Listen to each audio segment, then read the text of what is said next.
5000 қызы болған, 5000 ұлы болған. Сол 5000 қыздың ішіндегі бір қызы едім Қайдар ағам.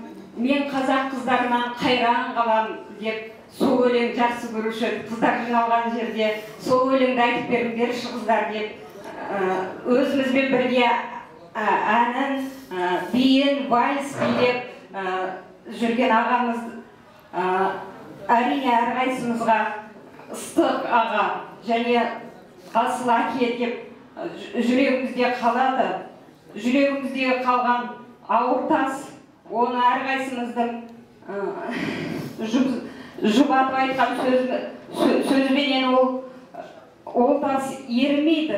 Сонда да біздің жүрегімізде қалған естелік Қайдар ағаның әрбір айтқан ақыл сөздері, Қайдар ағаның өсиеттері, көмектері, ол әрқайсымыздың үйімізде бала шағамызға қалдырған өсиеті ескерткіші деп білемін.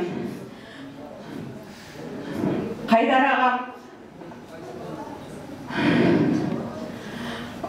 асыл адам, артында қалған ұрпақтарына қалған жасын берсін Алла тағалам. Жасына жетейік, той ол кісі, арты той болсын.